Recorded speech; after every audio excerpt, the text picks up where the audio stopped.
The date was March 6, 1944. High above Berlin, Luftwaffe Major Gunther Rall sat in the cockpit of his Messerschmitt, Bf 109, scanning the sky with the practiced eye of a veteran who'd survived over 600 combat missions. Rall was no ordinary pilot. With 275 confirmed kills, he was the third highest-scoring ace in history. He'd fought over Stalingrad, North Africa, and the Eastern Front. He'd seen everything the war had to offer. But on this cold March morning, Rall saw something that made his blood run cold. Streaking across the German sky at 25,000 feet were aircraft that shouldn't exist. Not here. Not this deep into the Reich. American fighters, escorting bombers, over Berlin. Rall keyed his radio. His voice, usually calm and measured, carried an edge his wingmen had never heard before. They brought their fighters all the way to Berlin. This changes everything. He was right. It changed everything. And for the Luftwaffe's greatest aces, the men who terrorized Allied bomber crews for years, it was the beginning of the end. To understand why the P-51 Mustang terrified German aces, you need to understand the impossible situation the Luftwaffe faced by 1944. For 2 years, American B-17, Flying Fortresses, and B-24 Liberators had been hammering German industry. These weren't surgical strikes. These were thousand-plane raids that turned cities into infernos and reduced factories to rubble. The Luftwaffe had developed a brutal but effective strategy. Let the bombers come deep into Germany. Let them get far from their bases in England. Then hit them with everything when their fighter escorts had to turn back due to fuel limitations. For the American bomber crews, this was a nightmare. The Republic, P-47. Thunderbolt, their primary escort, could only accompany them about 400 miles from base before its fuel ran critically low. The Lockheed P-38 Lightning could go slightly farther, but it had problems at high altitude over Europe, and German pilots had learned its weaknesses. This meant that for targets deep in Germany, particularly Berlin, American bombers flew the last 200 to 300 miles without fighter protection. They were alone, vulnerable, and the Luftwaffe knew it. German aces called this period the happy time. Bomber formations, stripped of their escorts, became what Luftwaffe pilots darkly referred to as four-engine target practice. A skilled German pilot could position himself outside the range of the bomber's defensive guns and pick them apart methodically. An experienced ace like Egon Meyer or Walter Dahl could down 3 or 4 bombers in a single mission. The statistics were horrific. On October 14, 1943, during a raid on Schweinfurt, the 8th Air Force lost 60 bombers out of 291 dispatched. That's a 20% loss rate in a single day. At that attrition rate, a bomber crew's chances of surviving a 25-mission tour were virtually nil. The 8th Air Force was losing bombers faster than they could replace them and crews faster than they could train them. Something had to change. The Americans needed a fighter that could go all the way to Berlin and back. They needed a fighter that could not just escort bombers, but could fight and defeat the Luftwaffe's best on equal or better terms. They needed a fighter that could take the war to the enemy, over his own territory, where he'd always felt safe. They needed the P-51 Mustang. The North American P-51 Mustang's origin story is one of the most remarkable accidents in military history. In April 1940, the British Purchasing Commission approached North American Aviation with a request to build Curtiss P-40 fighters under license. The company's vice president, James Dutch Kindleberger, made a bold counteroffer. "Give us 120 days, he said, and we'll design you something better." The British thought he was insane. Nobody designed a fighter aircraft in 120 days. Design cycles typically took years. But Kindleberger wasn't bluffing. His lead designer, Edgar Schmood, had been quietly working on advanced fighter concepts. Schmood was a German immigrant who'd fled Nazi persecution. He had something to prove and a very personal reason to want to build the best fighter aircraft in the world. In exactly 117 days, North American delivered the prototype. The RAF designated it the Mustang Mark I. It was fast, maneuverable, and beautifully designed, but it had one critical flaw. The Allison V1710 engine, it used lost power at high altitude. Above 15,000 feet, its performance dropped dramatically. For high-altitude bomber escort over Europe, it was nearly useless. The early Mustangs were relegated to low-altitude tactical reconnaissance and ground attack roles. It seemed like a promising design that had missed its moment. The aircraft might have faded into obscurity as a footnote in aviation history. But then someone had a radical idea. What if you took the Mustang's exceptional airframe and married it to Britain's Rolls-Royce Merlin engine? The Merlin was the same engine that powered the legendary Spitfire. It had a two-stage supercharger that allowed it to maintain power at high altitude. The marriage was perfect. The Packard-built Merlin engine transformed the Mustang from a capable, low-altitude fighter into arguably the finest fighter aircraft of World War II. The P-51B and subsequent P-51D variants could cruise at 395 miles per hour and reach speeds exceeding 440 miles per hour in level flight. More importantly, with drop tanks, they could escort bombers all the way to Berlin and back, over 1,600 miles round trip, and still have fuel for 30 minutes of combat. When the first Merlin-powered Mustangs arrived in England in late 1943, German intelligence dismissed them. Just another American fighter, they thought. The Luftwaffe had dealt with American fighters before. How different could these be? They were about to find out. January 11th, 1944, the day the war changed for the Luftwaffe. For the first time, P-51 Mustangs escorted American bombers deep into Germany. The targets were aircraft factories at Oschersleben and Halberstadt. The Luftwaffe scrambled to intercept, expecting the usual scenario. Hit the bombers after the escorts turned back. But the escorts didn't turn back. They kept coming. Mile after mile deeper into German airspace than any American fighter had ever penetrated. Luftwaffe pilots couldn't believe what they were seeing. Their ground controllers kept radioing updates about enemy fighters, but the positions didn't make sense. These American fighters were supposed to be gone by now. Then the fighting started, and German pilots discovered that the P-51 wasn't just a long-range escort.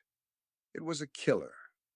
The Mustang combined speed, maneuverability, range, and firepower in a package that had no real equal. At high altitude, where the bombers flew, it was faster than the Bf-109 and FW-190. It could outturn the 109 and outdive the 190.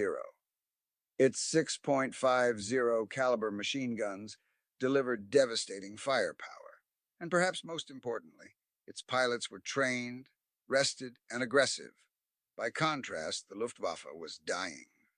By 1944, German pilot training had been slashed from 240 hours to barely 100 hours due to fuel shortages. New pilots arrived at the front with minimal gunnery training and no combat experience. They were flying against American pilots who averaged 300-plus hours of training and had been taught advanced tactics by veterans. The experience gap was brutal. In early 1944, the average life expectancy of a new German fighter pilot was 7 missions. 7 missions. Most never scored a single victory before being killed or captured. But even for the veterans, the experienced aces who'd survived years of combat, the P-51, represented something new and deeply threatening. For the first time, they were being hunted in their own sky. Lieutenant General Adolf Galland commanded the Luftwaffe's fighter forces. A veteran ace with 104 victories, Galland was one of Germany's most respected combat leaders. In his memoirs, he described the arrival of the P-51 with brutal honesty. "The day we saw Mustangs over Berlin, I knew the jig was up. We had gambled on the Americans not being able to develop a long-range fighter.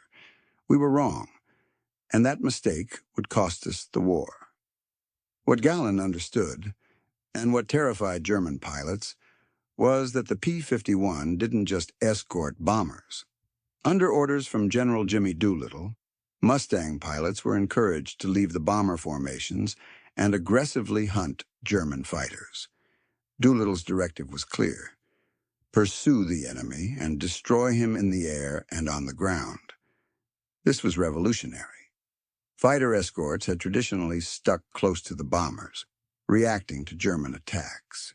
Now Mustang pilots were proactively seeking combat, sweeping ahead of bomber formations, hunting for German fighters as they took off, assembled into formation, or tried to position for attacks on the bombers. German pilots called P-51 pilots Indianer, comparing them to Native American warriors who attacked without warning and showed no mercy. The comparison was telling. German aces, who'd grown accustomed to having the advantage of position and timing, were now constantly on the defensive. Major Heinz Baer, a Luftwaffe ace with 220 victories, described engaging Mustangs over Frankfurt. "They were everywhere. You couldn't gain altitude without one diving on you. You couldn't maneuver without another cutting you off. They hunted in packs like wolves, and they were patient. They could afford to be. They had the fuel to wait for you to make a mistake."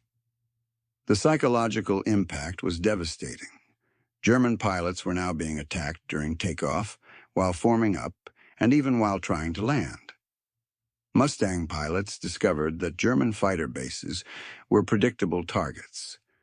Luftwaffe fighters had to land somewhere, and when they did, their fuel tanks would be nearly empty, their ammunition exhausted, and the pilots, physically and mentally, drained from combat.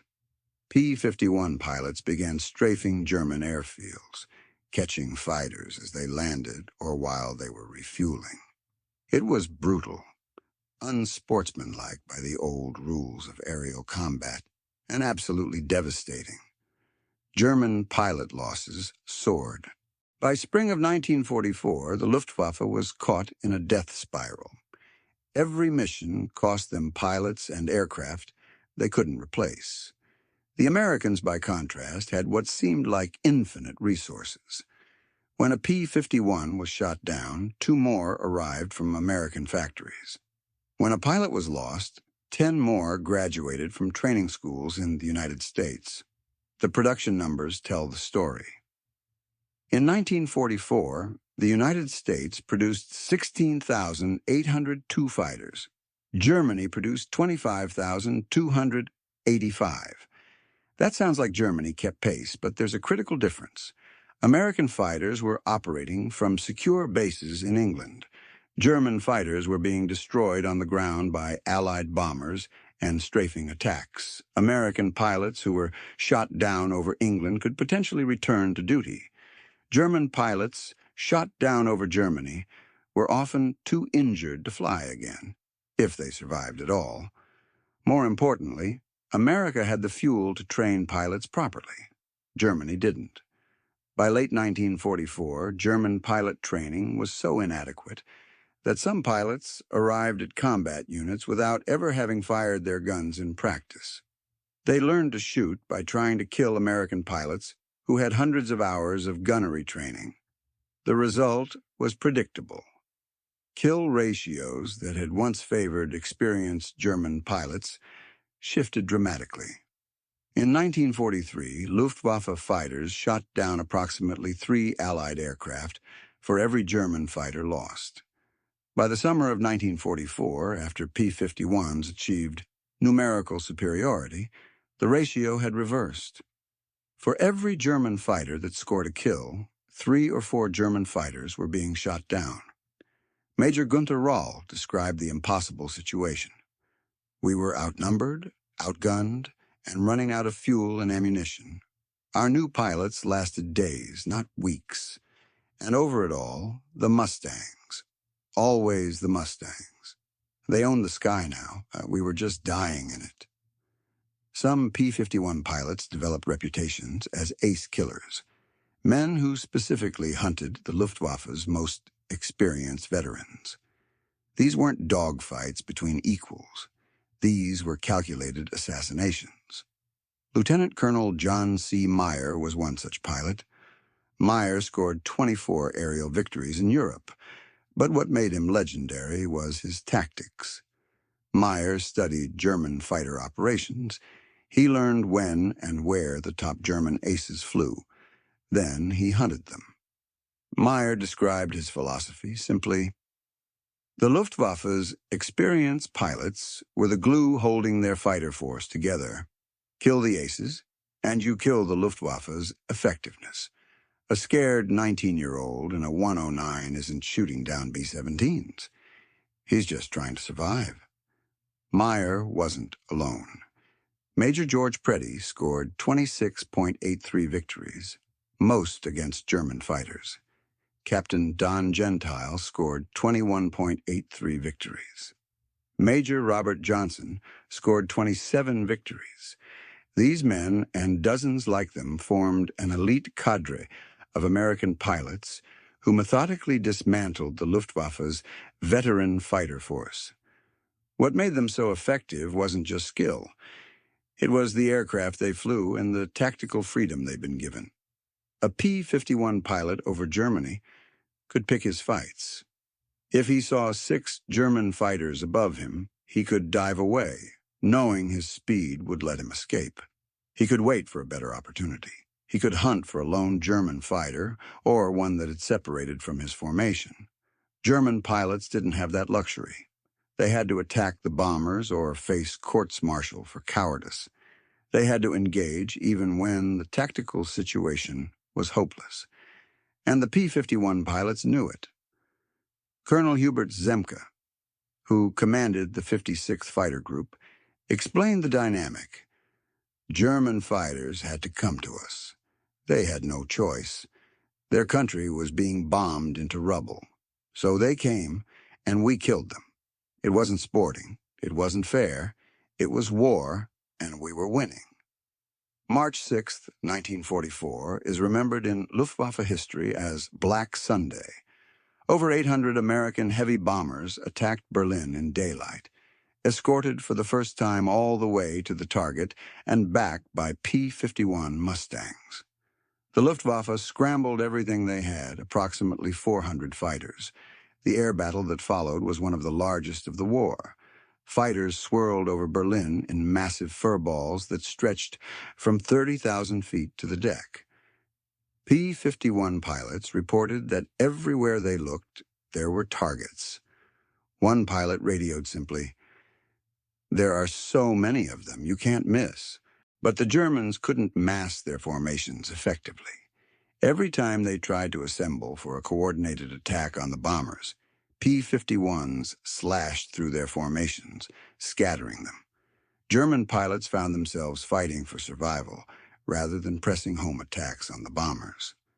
By day's end, the Luftwaffe had lost 66 fighters and 20 bombers.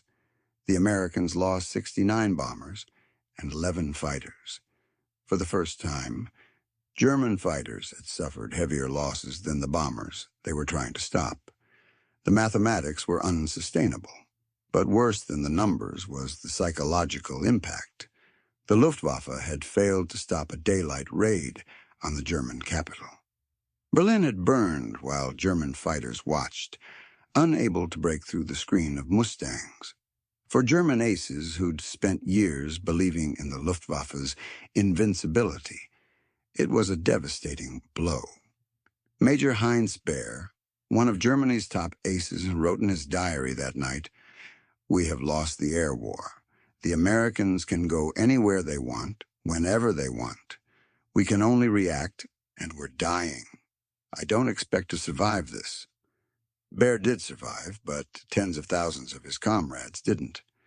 One of the most psychologically devastating aspects of the P-51 campaign was what American pilots called rat racing. After escorting bombers to their targets, if Mustang pilots still had fuel and ammunition, they were authorized to strafe targets of opportunity on the way home. That meant German airfields, German pilots returning from combat missions, low on fuel and ammunition, exhausted from hours in combat, would find P-51s waiting at their home fields. The Americans would circle at altitude, watching. When German fighters entered the landing pattern, the Mustangs would pounce. A fighter on final approach, landing gear down, flaps extended, speed barely above stall, is completely helpless. German pilots had to watch their instruments, concentrate on landing, and hope no P-51 was diving on them with guns blazing. Many never made it. Lieutenant Colonel Elwin Rigetti was particularly notorious for airfield attacks. On one mission, he single-handedly destroyed 27 German aircraft on the ground and in the air. Rigetti would orbit a German airfield, shoot down fighters as they took off, strafe parked aircraft, then shoot down fighters as they tried to land. He continued until he ran out of ammunition or fuel. For German pilots, this was the ultimate humiliation. They were being killed at their own bases, sometimes within sight of their ground crews. There was no defense. If they didn't land, they'd crash when their fuel ran out. If they did land, they might be shot down in the pattern. The psychological toll was immense.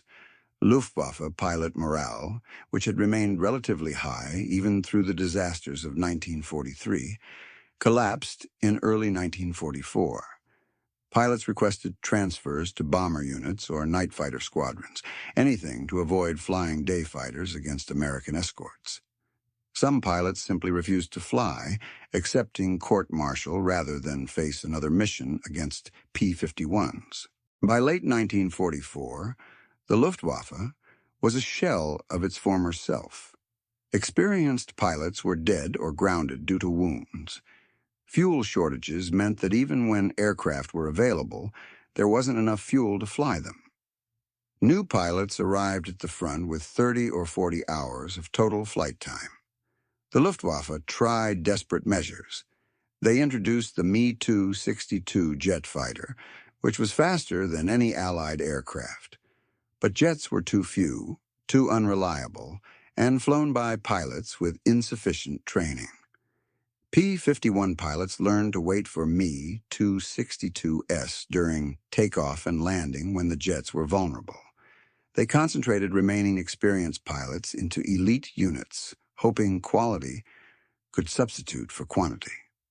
But there weren't enough experienced pilots left, and even the best couldn't be in 3 places at once. They tried massed formations, throwing 100 or 200 fighters at bomber streams. But coordinating that many aircraft required radio communications. The Allies could jam, and time that allowed P-51s to intercept them before they reached the bombers. Nothing worked. The mathematics were too brutal. The 8th Air Force could afford losses. The Luftwaffe couldn't. Major General Adolf Galland made one final, desperate gamble. In November 1944, he assembled the greatest collection of fighter aces in history into a unit called Jagdverband 44. Every pilot had the Knight's Cross, Germany's highest military decoration. Every pilot was an ace. The youngest pilot had 20 victories. Galland himself, with 104 victories, was just another experienced pilot in the unit. Flying Me-262 jets, Galland hoped this elite unit could demonstrate that quality still mattered. For a few weeks, they achieved remarkable success, but there were only about 50 of them. Against hundreds of P-51s, even the greatest aces in history could only accomplish so much. By April 1945, the Luftwaffe had essentially ceased to exist as an effective fighting force. German fighters rarely challenged Allied bombers. When they did appear, it was in small numbers, flown by pilots too inexperienced to be effective. P-51 pilots sometimes returned from missions without having seen a single German fighter.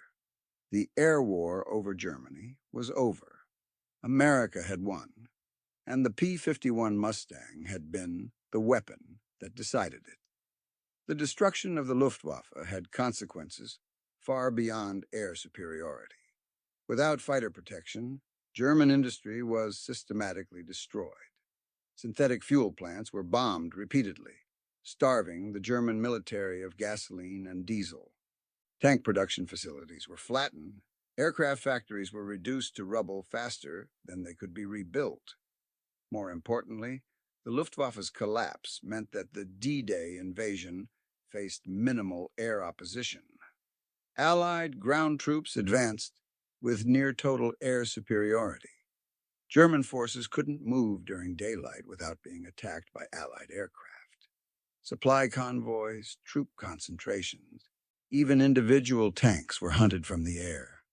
German generals repeatedly told Hitler that without control of the air, the war was lost. Hitler refused to accept it until Soviet tanks were in Berlin and American troops were crossing the Rhine. The P-51 Mustang hadn't just defeated the Luftwaffe.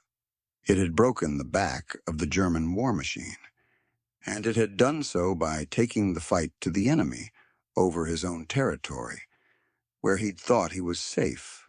For the German aces who terrorized Allied bombers in 1942 and 1943, who'd believed the Luftwaffe was invincible, the P-51 represented a harsh lesson.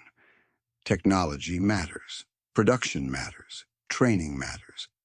And when a nation with America's industrial capacity and determination decides to build the best fighter aircraft in the world and train pilots to fly it superbly, there's no answer except surrender. The Mustang proved that air superiority wasn't about individual heroism or tactical brilliance. It was about logistics, training, and the relentless application of overwhelming force. Germany's aces were brave, skilled, and determined, but they were fighting an enemy who could replace every loss twice over while they bled to death one irreplaceable pilot at a time. That's why German aces feared fighting American P-51 pilots over their own territory. Not because they lacked courage, but because they understood mathematics. And the mathematics of attrition said they were going to lose. The men who flew the P-51 Mustang over Germany were ordinary Americans who did extraordinary things. They were farm boys from Iowa, factory workers from Detroit, students from California.